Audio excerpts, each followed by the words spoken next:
Hi hello welcome. This is your JP Rayala geography faculty. ఈ సెషన్లో geography online క్లాసెస్లో మొదటి క్లాస్ తీసుకోబోతున్నాం. అది introduction of geography, what is geography and general స్టడీస్లో geography యొక్క ప్రాధాన్యత అనే అంశాన్ని మనం చూస్తున్నాం.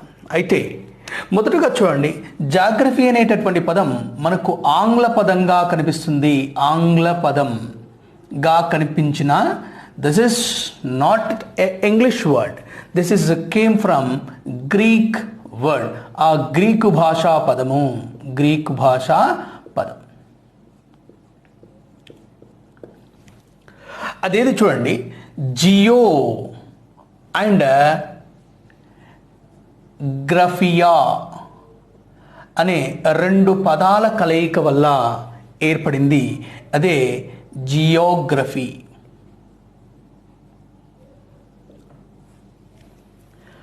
జియో అనగా భూమి, గ్రఫియా అనగా అధ్యయనం, ఆర్ చదవటం, ఆర్ రాయటం అని అర్థం. అధ్యయనం ఏ విధంగా చదవటం లేదా రాయటం, గ్రాఫుల సహాయంతో, మ్యాప్ల సహాయంతో భూమిని గురించి అధ్యయనం చేయడం అని అర్థం. ఎస్, సో జియోగ్రఫీ అనేటటువంటిది ఆంగ్ల పదంగా కనిపించిన this is came from Greek word. అయితే ఈ జాగ్రఫీ అనేటటువంటి పదాన్ని మొదటగా వాడిన వ్యక్తులు ఎరటోస్తనీస్.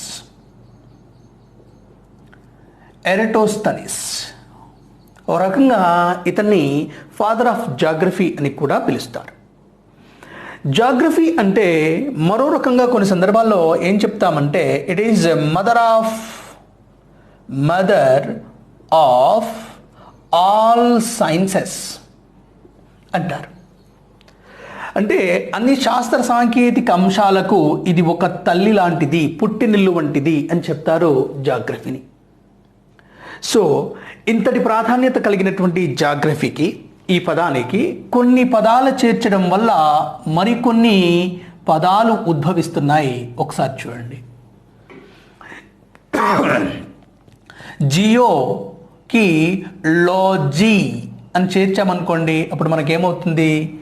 జియాలజీ అవుతుంది. జియాలజీ అనగా స్టడీ ఆఫ్ ఎర్త్, భూమిని గురించి అధ్యయనం చేయు శాస్త్రాన్ని జియాలజీ అంటారు. జియోగ్రఫీ అంటే భూమికి సంబంధించిన అంశాలను మ్యాపులు, గ్రాఫుల సహాయంతో అధ్యయనం చేయడం, ఒక విభాగం జాగ్రఫీ. నెక్స్ట్, జియోకి మరో పదం, అది మెట్రీ చేర్చామనుకోండి, మెట్రీ, జియోమెట్రీ అవుతుంది. ఏమవుతుంది? జియోమెట్రీ. జియోమెట్రీ అనగా మెజర్మెంట్ ఆఫ్ ఎర్త్, భూమి కొలత అంటే భూమిని మెజర్ చేసేటటువంటి విభాగం జియోమెట్రీ. నెక్స్ట్, మరి జియోకి ఇంకొక పదం ఐడి చేర్చామనుకోండి, అప్పుడు ఏమవుతుంది? దట్ ఈస్ జియాయిడ్ అవుతుంది. జియాయిడ్ అనగా ఆకారం. దేనికి ఆకారం? భూమి ఆకారము. It refers the shape of earth, that is geoid. Yes, so చూడండి, మనం ఎన్ని పదాలు నేర్చుకున్నాం చూడండి. జియాలజీ అని నేర్చుకున్నాం, జియోగ్రఫీ నేర్చుకున్నాం, జియోమెట్రీ నేర్చుకున్నాం అండ్ జియాయిడ్ నేర్చుకున్నాం. ఈ 4 పదాలను వేరియస్ ఎగ్జామ్స్లలో డైరెక్ట్గా క్వశ్చన్లు అడిగారు. What is geoid, what is geography, what is geometry, what is geology. Yes, so nothing but ఇవి వెరీ వెరీ వెరీ ఇంపార్టెంట్గా మనకు సాధారణ అంశాలలో ప్రైమరీ స్థాయిలో ఈ క్వశ్చన్లు అడుగుతూ ఉంటాడు. కాబట్టి జాగ్రత్తగా నేర్చుకోవాలి. ఇక చూడండి, జియాయిడ్ అంటే కొంతమందికి, అంటే ప్రీవియస్లో కొద్దిగా చదివినటువంటి వారికి ఇది తెలిసి ఉంటుంది, బట్ ఫ్రెషర్స్కి కొంతగా తెలియకపోవచ్చు. చూడండి ఒకసారి, జియాయిడ్ అంటే ఏమిటి? ఇది భూమి యొక్క ఆకారం అని అంటున్నాం. మనకేం తెలుసు? కొద్ది వరకు తెలిసిందేంటి అంటే భూమి వృత్తాకారంలో అంటే గోళాకారంలో ఉంటుంది. అని మనం కొన్ని సందర్భాల్లో అక్కడక్కడ చదువుతూ ఉంటాం. వృత్తాకారం ఆర్ గోళాకారంలో ఉంటుందని, ఇట్ ఈస్ సర్క్యులర్ షేప్ అని, రైట్? సో ఇంకా కొంచెం జాగ్రత్తగా చదివితే భూమి గోళాకారం సర్క్యులర్గా ఉండదు. ఇది ఒక గోళాకారంగా ఉండేటటువంటి నిర్మాణం కాదు. మరి ఏ నిర్మాణం సార్ అంటే it is the shape as geoid. For example చూడండి, ఇది మనం వృత్తం అనుకుంటే ఈ వృత్తంలో మొదట ఉత్తర ధ్రువాలు అండ్ క్రింద ఉన్నటువంటి దక్షిణ ధ్రువం, ఈ ఉత్తర ధ్రువం దక్షిణ ధ్రువాలు సమాంతరంగా కనిపిస్తాయి. ఉత్తర ధ్రువం మరియు దక్షిణ ధ్రువాలు సమాంతరంగా కనిపించినట్లయితే ఇలాంటి నిర్మాణాన్ని జియాయిడ్ అంటారు. అంటే భూమి మనకు ఉత్తర ధ్రువంలో నార్దర్న్ పోన్లో మనకు సమాంతరంగా అండ్ సదరన్ పోల్లో కూడా మనకు సమాంతరంగా కనిపించే నిర్మాణాలు ఉంటాయి. అంతేకాని ఇది ఒక గోళాకారంగా ఉండేటటువంటి నిర్మాణం కాదు, రైట్? సో క్లియర్ అయింది కదా, భూమి జియాయిడ్ షేప్లో ఉంది. It is not circular, it is geoid shape.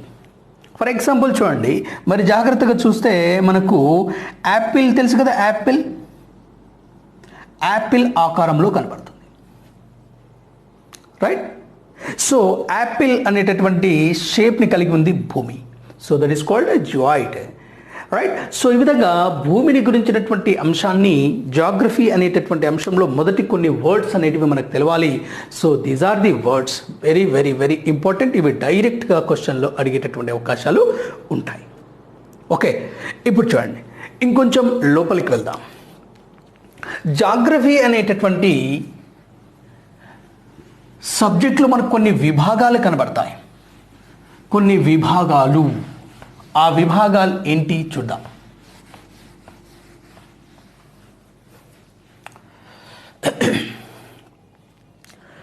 జాగ్రఫీలో ప్రధానంగా physical geography and second one human geography and third one economic geography అనే 3 విభాగాలు కనబడతాయి. అంటే జాగ్రఫీ అనే సబ్జెక్ట్లో ఈ 3 రకాల అంశాలను మనం చదవవలసి ఉంటుంది. ఒకటి భౌతికపరమైనటువంటి జాగ్రఫీ అండ్ మానవ సంబంధిత భూగోళ శాస్త్రం, అలాగే ఆర్థిక సంబంధ భూగోళ శాస్త్రాన్ని మనం చదవాలి. ఈ 3 అంశాలను జాగ్రఫీతో కలపాలి, అంటే జాగ్రఫీలో చదవాలి. ఇందులో చూడండి, జాగ్రఫీ అంటే మనకు తెలుసు ఏమని, వరల్డ్ జాగ్రఫీ తెలుసు, వరల్డ్ జాగ్రఫీ ఉంటుంది, and Indian geography, and 3 state geography, weather it is AP state or Telangana state or whether it is a state అయినా కావచ్చు. So world geography, Indian geography, state geography, ఈ 3 జాగ్రఫీలను ఇందాక మనం చదివినటువంటి ఈ 3 విభాగాలతో కలిపి చదవాలి, రైట్? వరల్డ్ జాగ్రఫీని physical geography, human geography and economic జాగ్రఫీగా చదవాలి. అలాగే ఇండియన్ జాగ్రఫీని సేమ్ మనకు physical geography, human geography and Indian జాగ్రఫీగా చదవాలి. సేమ్ అలాగే స్టేట్ జాగ్రఫీని కూడా physical geography, human geography and economic జాగ్రఫీగా చదవాలి, రైట్? మీకు క్లియర్ అవుతుంది ఏమంటుందంటే చూడండి, జాగ్రఫీ అనేటటువంటి సబ్జెక్టులో 3 విభాగాలు ఉన్నాయి. ఒకటి ఫిజికల్ జాగ్రఫీ, భౌతిక భూగోళ శాస్త్రం, హ్యూమన్ జాగ్రఫీ, మానవ భూగోళ శాస్త్రం, అలాగే ఎకనామిక్ జాగ్రఫీ, ఆర్థిక భూగోళ శాస్త్రం. ఈ 3 అంశాలను ప్రపంచ భూగోళ శాస్త్రం, ఇండియన్ జాగ్రఫీ, భారతదేశ భూగోళ శాస్త్రం అండ్ స్టేట్ జాగ్రఫీగా చదవవలసి ఉంటుంది. అంటే ఒక చిన్న క్లారిఫికేషన్ ఏమవుతుంది అంటే, మనం జాగ్రఫీ అనేటటువంటి అంశాన్ని 3 విభాగాలలో ప్రతి స్టేజ్లో చదవవలసి ఉంటుంది, రైట్? దీంతో పాటు జనరల్ స్టడీస్లో ఇంకొక విభాగం మనకు కనిపిస్తుంది, దట్ ఈస్ డిజాస్టర్ మేనేజ్మెంట్ అని. దీన్ని మనం విపత్తు నిర్వహణ అంటారు. అలాగే మరొక అంశం, దట్ ఈస్ ఎన్విరాన్మెంటల్ సైన్స్. దీన్నే పర్యావరణ శాస్త్రం అంటారు. పర్యావరణం అంటే జాగ్రఫీ అనేటటువంటి అంశానికి ముడిపడి ఉన్నవి world geography, Indian geography, state geography, disaster management and environmental science. అంటే 5 విభాగాల కలయికే మనకు జాగ్రఫీ. ఎస్, ఈ 5 విభాగాలు మనకు జనరల్ స్టడీస్లో ఒక గ్రూప్ రూపంలో మనకు కనిపిస్తూ ఉంటాయి. ఈ సమూహం నుంచి అనేక ఎగ్జామ్స్లో, that is whether it is APSC, TSPSC or UPSC లాంటి ఎగ్జామ్స్లలో అద్భుతమైనటువంటి క్వశ్చన్స్ ఒక బంచ్ రూపంలో మనకు కనిపిస్తాయి. మీరు చూసినట్టయితే యూపీఎస్సి మొన్న జరిగినటువంటి యూపీఎస్సి ప్రిలిమినరీ ఎగ్జామ్లో మనకు జాగ్రఫీ అండ్ ఎన్విరాన్మెంటల్ సైన్స్ నుంచి దాదాపుగా 17 నుంచి 18 క్వశ్చన్స్ వచ్చాయి. ఎగ్జాక్ట్ చెప్పాలంటే 17 క్వశ్చన్స్ వచ్చాయి యూపీఎస్సి. అది చూద్దాం. అంటే అంతటి ప్రాధాన్యత కలిగి ఉంటుంది జాగ్రఫీ. అంటే మొత్తం 100 మార్క్స్కి 17 మార్కులు వచ్చాయి. Not a joke. అవునా? Very very very very very crucial subject, that is a geography. ఈ జాగ్రఫీ అనేటటువంటి అంశాన్ని మ్యాప్ల సహాయంతో అత్యంత సరళంగా మనం ఇది వరకు ఎక్స్పెరిమెంట్గా మనకు రాయలా స్టడీ సర్కిల్లో చేస్తున్నాం. బట్ నా ఈరోజు ఆన్లైన్ క్లాసెస్లో అద్భుతంగా ఇంకా కొద్దిగా క్లారిటీతో విత్ గ్రాఫ్ల రూపంలో మీకు ఈ ఆన్లైన్ క్లాసెస్ మీ చేతికి అందించబోతున్నాను. సో నెక్స్ట్, జనరల్ స్టడీస్లో జాగ్రఫీ యొక్క ప్రాధాన్యత. జనరల్ స్టడీస్లో జాగ్రఫీ యొక్క ప్రాధాన్యత అత్యున్నతమైనది. జనరల్ స్టడీస్ అనే అంశం మనకు అర్థమైతే జనరల్ స్టడీస్ నుంచి వచ్చేటటువంటి క్వశ్చన్స్ చాలా ఈజీగా మనం ప్రెడిక్ట్ చేయొచ్చు. అయితే జనరల్ స్టడీస్ అంటే మనం ఇదివరకు స్కూల్ డేస్లో అండ్ కాలేజీలో చదివినటువంటి అన్ని రకాల సబ్జెక్టులను కలగలిపి ఓ రకమైనటువంటి ఒక పేపర్గా మనకు తయారు చేసి పెడతారు. That is the general studies. ఈ జనరల్ స్టడీస్లో TSPSC and APSC or UPSC లాంటి ఎగ్జామ్స్లలో మనకు ప్రధానంగా 10 నుంచి 13 రకాల అంశాలు కనిపిస్తాయి. ఈ 13 రకాల అంశాలలో జాగ్రఫీ అనేటటువంటి అంశం, that is world geography, Indian geography, AP geography or TS geography, అందులో including disaster management and environmental science, ఇలాంటి అంశాలన్నీ కూడా కలగలిపి ఒక బంచ్ ఆఫ్ క్వశ్చన్స్ అనేటి మన జాగ్రఫీ నుండి జనరల్ స్టడీస్లో అడిగే అవకాశాలు ఎక్కువగా ఉంటాయి. అయితే మొదటగా జనరల్ స్టడీస్లో జాగ్రఫీ విభాగం నుండి కొన్ని క్వశ్చన్స్ ఏ విధంగా ప్రీవియస్లో అడిగారో చూద్దాం. ఒక క్వశ్చన్ చూడండి, చాలా డైరెక్ట్గా క్వశ్చన్ అడిగాడు. భారతదేశ భూభాగంలో అత్యంత దక్షిణ ప్రాంతం ఏది? అందరికీ దీని మీద క్లారిటీ అనేది ఈజీగా ఉంటుంది, అందరికీ తెలుసు. ఏమది? భారతదేశ భూభాగంలో అత్యంత దక్షిణ ప్రాంతం ఏది అన్నప్పుడు, ఫర్ ఎగ్జాంపుల్ ఆప్షన్ వచ్చేసి 1 Kanyakumari, 2 Minicoy,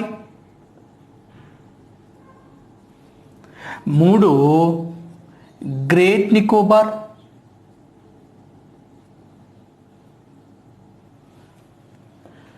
4 none of this అన్నాడు. చూడండి, దీనిలో ఆన్సర్ ఏంటి? మనకందరికి తెలిసిందేంటి? భారతదేశ భూభాగంలో అత్యంత దక్షిణ ప్రాంతం, దట్ ఈస్ గ్రేట్ నికోబార్ అని అందరికీ తెలుసు. This is the right answer. అయితే దీన్ని ఇలా అడగకుండా ఏమడగచ్చు? ఫర్ ఎగ్జాంపుల్ అంటే ప్రధాన భూభాగంలోని అత్యంత దక్షిణ ప్రాంతం ఏది అని క్వశ్చన్ అడిగాడు అనుకోండి.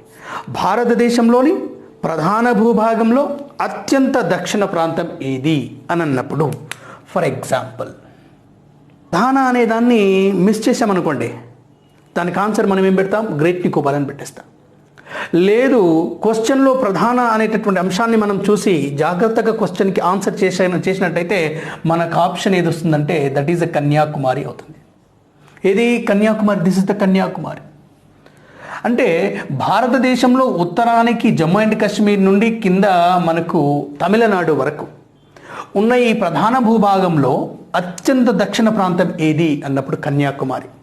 మరి ప్రధాన భూభాగంలో అండమాన్ నికోబార్లు ఉన్నాయా లేవా అంటే ప్రధాన భూభాగంలో లేవు. That is those are all islands. మొత్తం భారతదేశంలో అత్యంత దక్షిణ ప్రాంతం అండమాన్ అండ్ నికోబార్ దీవుల్లో మనకు కనిపించేటటువంటి అండమాన్ నికోబార్ దీవుల్లో మనకు కనిపించే గ్రేట్ నికోబార్. ఎస్. మరి ఇంకో క్వశ్చన్ చూడండి. భారతదేశంలోని దీవుల సముదాయంలో అత్యంత దక్షిణ ప్రాంతం రైట్ గ్రేట్ నికోబార్. ఎస్.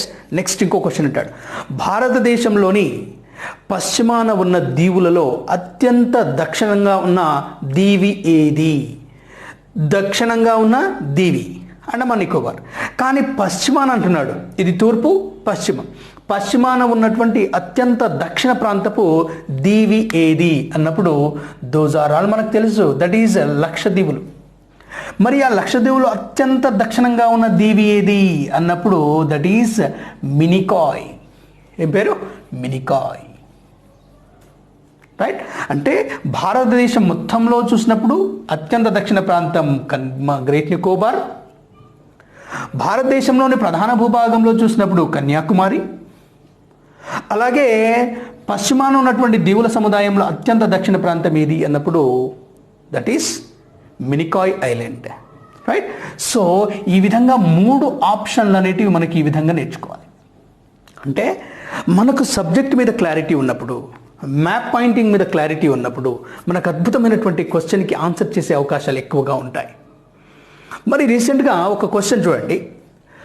భారతదేశంలోని అండమాన్ సముద్రంలో ఇటీవల ఏ దేశపు సబ్మరైన్ని మన నేవీ వారు పట్టుకొని వారిని రిటర్న్ పంపించడం జరిగింది?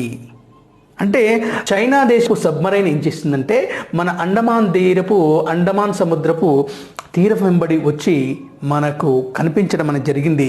అండ్ నథింగ్ బట్ ఇది ఎలా వచ్చిందంటే మనకు తూర్పు తీరం నుంచి మనకు మలేషియాను దాటుకుంటూ అది రావడం జరిగింది. So that is the question. అంటే కాంటెంపరీ ఇష్యూస్ని బేస్ చేసుకొని అండ్ ప్రీవియస్లో మనకు స్టాక్ క్వశ్చన్లు కూడా అడిగేటటువంటి అవకాశాలు ఉంటాయి కాబట్టి జాగ్రత్తగా చూడాలి. నెక్స్ట్ క్వశ్చన్ ఏ విధంగా అడుగుతాడు చూడండి. నెక్స్ట్ క్వశ్చన్ చూడండి, దీనిలో ఆన్సర్ ఏంటి? పీఠభూముల వల్ల ప్రయోజనాలు ఏమిటి? క్వశ్చన్ ఇచ్చాడు.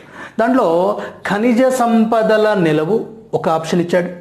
2 జలపాతాలు కనిపిస్తాయి లేదా పీఠభూముల్లో అధికంగా జలపాతాలు కనిపిస్తాయి. ఈ 2 స్టేట్మెంట్లో ఏది కరెక్టు అని ఆన్సర్ ఇచ్చా క్వశ్చన్ ఇచ్చాడు. చూడండి, A only right, B only right and AB and none of this. ఏమై ఉంటుంది చూడండి.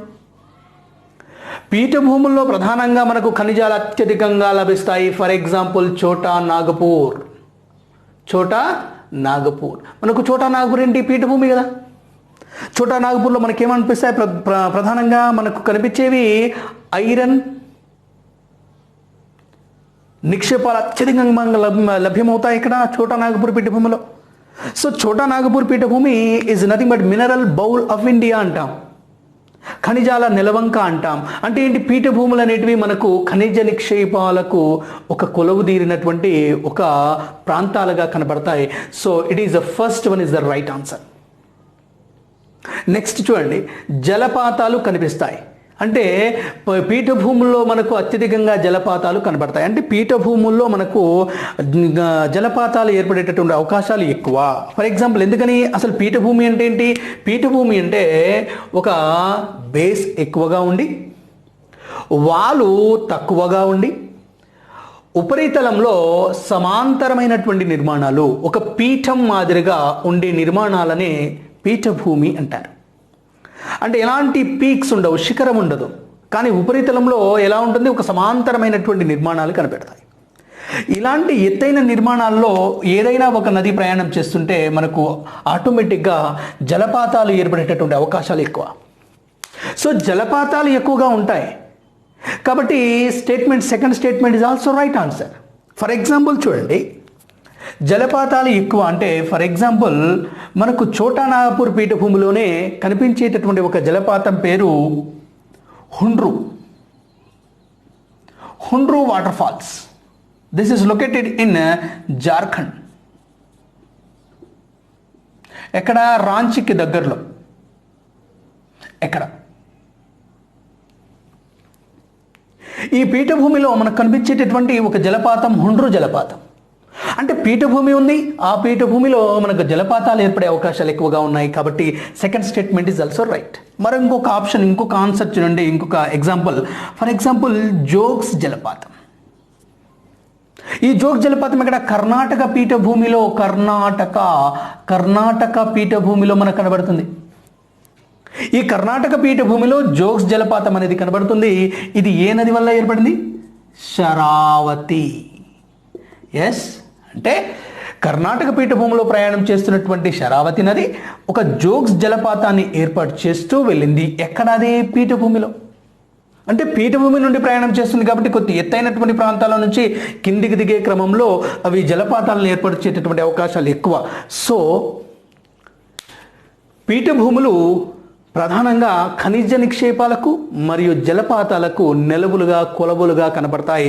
సో దీనిలో ఆన్సర్ ఏంటి? ఇప్పుడు A only, not B only కాదు. ఇప్పుడు A and B is the right answer. అంటే రెండు ఖనిజ సంపద మరియు జలపాతాలు మనకు పీఠభూముల్లో కనబడతాయి. రైట్.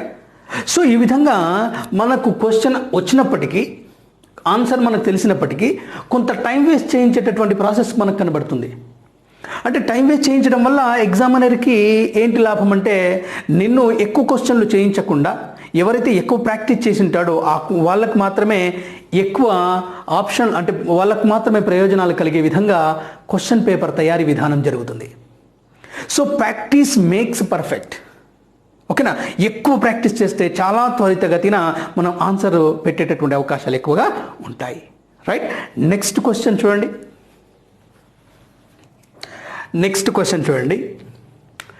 పశ్చిమ హిమాలయాలలో 300 మీటర్ల వరకు ఆల్పైన్ వృక్షాలు కనబడతాయి. రైట్. అదే తూర్పు హిమాలయాలలో 4000 మీటర్ల వరకు ఆల్పైన్ వృక్షాలు పెరగడానికి కారణం ఏమిటి? క్వశ్చన్ చూడండి మరోసారి. పశ్చిమ హిమాలయాల్లో 3000 మీటర్ల వరకు ఆల్పైన్ వృక్షాలు పెరిగితే, అదే తూర్పు హిమాలయాల్లో 4000 మీటర్లు పెరగడానికి కారణం ఏమిటి అని క్వశ్చన్ చూడండి. ఫర్ ఎగ్జాంపుల్ చూడండి, ఏమన్నాడు క్వశ్చన్లో? తూర్పు హిమాలయాలు అంటే హిమాలయాలను 2 భాగాలుగా చేసినట్టయితే మనకు ఇవి తూర్పు హిమాలయాలుగా, అలాగే ఇవి పశ్చిమ హిమాలయాలుగా కనబడతాయి. తూర్పు హిమాలయాలతో పోల్చినప్పుడు పశ్చిమ హిమాలయాలలో వృక్షాలట ఏం చేస్తున్నాయి? 3000 మీటర్ల ఎత్తు వరకే పెరుగుతున్నాయి. కానీ తూర్పున హిమాలయాలలో 4000 మీటర్ల వరకు కూడా ఆల్పైన్ వృక్షాలు పెరుగుతున్నాయి. దీనికి కారణం ఏమిటి అనేటటువంటి క్వశ్చన్ అడిగాడు. దానికి ఆప్షన్లు ఏమి ఇచ్చాడంటే, పశ్చిమ హిమాలయాల కన్నా తూర్పు హిమాలయాలు ఎత్తైనవి, పశ్చిమ హిమాలయాల కన్నా తూర్పు హిమాలయాలు ఎత్తైనవని. సెకండ్ ఆప్షన్గా తూర్పు హిమాలయాలు భూమధ్య రేఖ సముద్రముకు పశ్చిమ హిమాలయాల కన్నా దగ్గరగా ఉంటాయి. ఏమంటాడు? తూర్పు హిమాలయాలట పశ్చిమ హిమాలయాలతో పోల్చినప్పుడు సముద్రానికి భూమధ్య రేఖకు దగ్గరగా ఉంటాయి. Second option. 3, పశ్చిమ హిమాలయాల కన్నా తూర్పు హిమాలయాల్లో వర్షాలు ఎక్కువగా పడతాయి. ఏమంటాడు? పశ్చిమ హిమాలయాల కన్నా తూర్పున హిమాలయాలలో అత్యధిక వర్షాలు పడేటటువంటి అవకాశాలు ఎక్కువ. నెక్స్ట్ 3వ ఆప్షన్, తూర్పు హిమాలయాలలోని రాళ్ళు పశ్చిమ హిమాలయాలలోని రాళ్ల కన్నా సారవంతమైనవి. అంటే పశ్చిమాన ఉన్నటువంటి హిమాలయాల కన్నా తూర్పున ఉన్నటువంటి హిమాలయాలలోని రాళ్ళట సారవంతమైనవి అని ఈ 4 స్టేట్మెంట్స్ ఇవ్వడం జరిగింది. ఇప్పుడు ఏం చేయండి అంటే, ఈ స్టేట్మెంట్ను చదవడం కోసం మీరు ఒకసారి పాస్ చేసే వీడియో మళ్ళొకసారి క్వశ్చన్కి ఆన్సర్ చేసే ప్రయత్నం చేయండి. దీని యొక్క ఆన్సర్ నేను లాస్ట్లో చెప్తాను. రైట్. అప్పటి వరకు జస్ట్ ఆలోచన చేయండి ఏమై ఉండవచ్చు దీని ఆన్సర్. రైట్. ఈ క్వశ్చన్ చూసాం కదా, ఈ క్వశ్చన్ నుంచి మనకు అర్థమవుతుంది ఏంటంటే డైరెక్ట్ క్వశ్చన్స్ కొన్ని అడుగుతున్నాడు, ప్లస్ కొంత ఇన్ఫర్మేటివ్ క్వశ్చన్ కూడా అడుగుతున్నాడు. అంటే ఇండైరెక్ట్ వేలో మనకు క్వశ్చన్లు అడిగేటటువంటి అవకాశాలు ఎక్కువగా ఉన్నాయి. కాబట్టి వీటిని అర్థం చేసుకోవడం కోసం ఒక జనరల్ స్టడీస్లో ఒక మాట చూడండి. జనరల్ స్టడీస్ నుంచి వచ్చేటటువంటి క్వశ్చన్స్ ప్రశ్నాపత్రం ఏ విధంగా ఉంటుంది అంటే, ఈ ప్రశ్నాపత్రాన్ని తయారు చేసే వాళ్ళు ఎవరు? యూనివర్సిటీ స్థాయి ప్రొఫెసర్లు. మరి వాళ్ళ యొక్క రెఫరెన్స్ దేని గురించి ఎక్కడ తీసుకుంటారు అంటే, స్టేట్ లెవెల్లో ఉన్నటువంటి స్కూల్ బుక్స్ కానీ, లేదా గవర్నమెంట్ రిలీజ్ చేసేటటువంటి కొన్ని పుస్తకాలు కానీ, అలాగే ఎన్సీఆర్టీ పుస్తకాలు కానీ, అలాగే గవర్నమెంట్ నుంచి విడుదలయ్యేటటువంటి కొన్ని రకాల జీవోస్ కానీ, లేదా కొన్ని రకాలైనటువంటి పుస్తకాల నుంచి రెఫరెన్స్గా తీసుకొని మనల్ని క్వశ్చన్లు అడిగేటటువంటి అవకాశాలు ఉంటాయి. కానీ క్వశ్చన్లు అడిగేటప్పుడు ఈ ఎగ్జామినరు లేదా ఈ ప్రశ్నపత్రాన్ని తయారు చేసేటటువంటి వ్యక్తి ఒక చిన్న స్టేట్మెంట్ని తన మైండ్లో పెట్టుకుంటాడు. ఆ స్టేట్మెంట్ కానీ మనకు అర్థమైతే మనకు జనరల్ స్టడీస్లో ఏ విధంగా క్వశ్చన్లు అడుగుతున్నాడో మనకు అర్థమైపోతుంది. చూడండి ఒకసారి. ఒక సాధారణమైనటువంటి విద్యార్థి ఒక ప్రత్యేక సబ్జెక్ట్లో గ్రాడ్యుయేట్ చేసినటువంటి వ్యక్తికి వేరే సబ్జెక్ట్ నుంచి వచ్చేటటువంటి క్వశ్చన్స్ అర్థవంతంగా ఉంటాయి. అంటే ఒక సైన్స్ చదివినటువంటి వ్యక్తికి సోషల్ స్టడీస్లో వచ్చేటటువంటి క్వశ్చన్స్ అర్థవంతంగా ఉంటాయి అంతే తప్ప, కానీ దీని నుంచి ఈ క్వశ్చన్స్ ఏదో టెక్నికల్ టర్మ్లో పెద్ద పెద్ద థియరీస్ రూపంలో మిమ్మల్ని నేనేమో అడగము. అంటే సాధారణ స్థాయిలోనే ఉంటాయి, కానీ కొంత మిమ్మల్ని కన్ఫ్యూజ్ చేసేటటువంటి విధంగా ఉంటాయి తప్ప ఓ పెద్ద పెద్ద థియరీస్ రూపంలో మిమ్మల్ని క్వశ్చన్ అడగము, జస్ట్ సాధారణమైనటువంటి క్వశ్చన్స్ మాత్రమే అడుగుతాము అని అంటాడు. ఈ statement is a very very important. అవసరమైతే మీ బుక్స్లలో రాసి పెట్టుకోండి. జనరల్ స్టడీస్ నుంచి వచ్చేటటువంటి క్వశ్చన్స్ ఏ విధంగా ఉంటాయి. సాధారణం నుంచి అత్యంత అసాధారణమైనటువంటి క్వశ్చన్స్ అడిగేటటువంటి అవకాశాలు. ఈ అత్యంత అసాధారణమైనటువంటి క్వశ్చన్సే ఇందాక మనం చూసినాం, రైట్? సో ఈ విధంగా జనరల్ స్టడీస్లో జాగ్రఫీ అనేటటువంటి అంశం యూపీఎస్సి నుండి మొదలుకొని TSPSC, APPSC and police recruitment board, అలాగే ఎన్టీపీసీ, ఆర్ఆర్బి ఎన్టీపీసీ అంటాం కదా అది. నెక్స్ట్ తర్వాత పొల్యూషన్ కంట్రోల్ బోర్డ్, అలాగే ఈ మధ్యన ఇంకొక ఫుడ్ కార్పొరేషన్ ఆఫ్ ఇండియా, అలాగే ఎస్ఎస్సి, సిజిఎల్ అంటాం. ఇలాంటి అనేకమైనటువంటి ఎగ్జాముల్లో general studies and general awareness రూపంలో మనకు క్వశ్చన్లు అడుగుతూ ఉంటాడు పేపర్ 1గా. చూడండి, యూపీఎస్సి సివిల్స్లో మనకు ప్రధానంగా 3 స్టేజెస్లో ఉంటాయి. For example preliminary stage, main stage and interview stage. ఈ 3 దశల్లో కూడా మనకు జనరల్ స్టడీస్ ఉంటాయి. అంటే దీన్ని ఏ విధమైనటువంటి క్వశ్చన్స్ అడుగుతుంటాడో అనేది ఈ సిలబస్లో క్లియర్గా రాయడం జరుగుతుంది. చూడండి, ప్రిలిమినరీ ఎగ్జామ్లు మనకు మళ్ళీ 2 పేపర్లుగా కనబడతాయి. ఒకటి ప్రిలిమినరీలో పేపర్ 1 అని, పేపర్ 2 అని కనబడతాయి. పేపర్ 1 మనకు general studies and paper 2 CSAT. General studies అనేటటువంటి అంశం నుండి 100 క్వశ్చన్లకు గాను 200 మార్కులు ఉంటాయి. అలాగే సిసాట్లో 80 క్వశ్చన్లకు గాను 200 మార్కులు ఉంటాయి. ఇక దీన్ని పక్కన పెడదాం, మనకు దీంతో సంబంధం లేదు కాబట్టి తర్వాత ఎప్పుడన్నా ఉన్నప్పుడు చూద్దాం. బట్ జనరల్ స్టడీస్లో 100 క్వశ్చన్లకు 200 మార్కులు వస్తున్నాయి ప్రిలిమినరీ స్థాయిలో. అందులో రీసెంట్గా ఎప్పుడు అక్టోబర్ 4, 2020 అంటే రీసెంట్గా ఒక ఎగ్జామినేషన్లో, సివిల్స్ ఎగ్జామినేషన్లో జాగ్రఫీ నుండి వచ్చినటువంటి క్వశ్చన్స్ 17 క్వశ్చన్లు అండి. 17 క్వశ్చన్లు ప్రిలిమినరీ స్థాయిలో మనకు geography and environmental science, Geography plus environmental science అనేటటువంటి విభాగం నుండి 17 క్వశ్చన్లు రావడం జరిగింది. అంటే దీని యొక్క వెయిటేజ్ ఎంత? 17 దట్ ఈస్ 34 మార్క్స్. అంటే 34 మార్కుల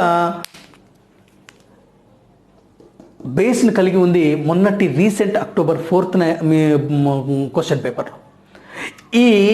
ఇంత వెయిటేజ్ కలిగినటువంటి ఈ జాగ్రఫీ రీసెంట్గానే మొన్ననే జరిగినటువంటి క్వశ్చన్ పేపర్లో ఇంతటి ప్రాధాన్యత కలిగి ఉంది జాగ్రఫీ అండ్ ఎన్విరాన్మెంటల్ సైన్స్కి.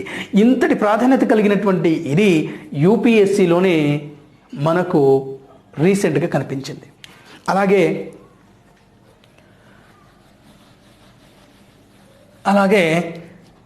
ఏపీపీఎస్సీ అండ్ టీఎస్పీఎస్సీ నిర్వహించేటటువంటి ఎగ్జామ్స్, అంటే స్టేట్ పిఎస్సీ నిర్వహించేటటువంటి ఎగ్జామ్స్లో మనకు గ్రూప్ 1 అని, గ్రూప్ 2 అని, గ్రూప్ 3 అని, గ్రూప్ 4 అని టీఎస్పీఎస్సీలో, అలాగే పంచాయతీ సెక్రటరీ అని, అలాగే విఆర్ఓస్ అని, అలాగే జూనియర్ లెక్చరర్స్ అని, డిగ్రీ లెక్చరర్స్ అని, ఆ తర్వాత వేరియస్ ఎగ్జామ్స్ అన్నిట్లో కూడా మనకు జనరల్ స్టడీస్ అనేది అత్యంత ప్రాధాన్యత కలిగినటువంటి ఒక పేపర్గా కనబడుతుంది. ఈ జనరల్ స్టడీస్లో జాగ్రఫీ అనేటటువంటి అంశం నుండి 25 నుండి 35 క్వశ్చన్స్ అండ్ మార్క్స్ వచ్చేటటువంటి అవకాశాలు ఎక్కువ. ఈ స్టేట్ పిఎస్సిలో జనరల్ స్టడీస్ మొత్తంలో కూడా మనకు ఉండేటటువంటి మార్కులు 150 మార్కులు. పేపర్ 1గా ఉంటుంది. 150 మార్కులకు గాను ఇన్ని మార్కులు మనకు జాగ్రఫీ నుండే వస్తున్నాయంటే each and every mark is important for hour recruitment. General స్టడీస్లో ఎవరైతే అత్యున్నతమైనటువంటి మార్కులు వస్తాయో వారికి పేపర్ 2, పేపర్ 3లో ఈజీగా వస్తాయి. సో జనరల్ స్టడీసే ప్రధానంగా ఈ రిక్రూట్మెంట్ ప్రాసెస్లో ఉన్నత స్థాయికి చేర్చేటటువంటి అంశాలుగా మనకు కనబడుతుంది. సో దీంట్లో మనకు ఎక్కువగా జాగ్రఫీ అనేటటువంటి అంశం నుంచి ఎక్కువ మార్కులు వచ్చేటటువంటి అవకాశాలు ఉంటాయి. నెక్స్ట్ అలాగే పోలీస్ రిక్రూట్మెంట్ బోర్డు కానీ లేదా ఎన్టీపీసీ ఆర్ఆర్బీ ఎన్టీపీసీస్ కానీ నెక్స్ట్ పొల్యూషన్ కంట్రోల్ బోర్డు కానీ అండ్ మిగతా ఎగ్జామ్ అన్నింటిలో కూడా మ్యాక్సిమం 20 to 30 మార్క్స్ వచ్చేటటువంటి అవకాశాలు కలిగిన సబ్జెక్ట్, అది ప్రాధాన్యత కలిగినటువంటి subject, that is geography. General స్టడీస్లో జాగ్రఫీ యొక్క ప్రాధాన్యత అత్యున్నతమైనది. ఇది మనం నెక్స్ట్ క్లాసెస్లో ఆన్లైన్ క్లాసెస్లో ఇక మనం స్టార్ట్ చేయబోతున్నాం అండ్ ఇక్కడ నుంచి ఫాస్ట్గా వెళ్ళిపోతుంది. ఇందాక క్వశ్చన్కి ఆన్సర్ ఏంటి? మనం ఇందాక పశ్చిమ హిమాలయాల్లో 3000 మీటర్ల వరకు ఆల్పైన్ పర్వతాలు పెరుగుతాయి, తూర్పున ఆల్పైన్ పర్వతాలు 4000 మీటర్ల వరకు కనిపిస్తాయి అనడానికి రీజన్, దీని ఆన్సర్ ఏంటి, ఆప్షన్ ఏంటి అంటే that is the option C is the right answer. ఏంటది అంటే తూర్పు హిమాలయాల్లో అత్యధిక వర్షాలు పడతాయి పశ్చిమ హిమాలయాల కన్నా తూర్పు హిమాలయాల్లో అత్యధిక వర్షాలు పడేటటువంటి అవకాశాలు ఉంటాయి. కాబట్టి 4000 మీటర్ల ఎత్తు వరకు ఈ ఆల్పైన్ పర్వతాలు పెరిగేటటువంటి అవకాశాలు, సూచనలు ఇక్కడ కనిపిస్తాయి. So that is the third option is the right answer. So this is the first introduction of the geography. Next క్లాస్లో కలుద్దాం. అంతవరకు బాయ్.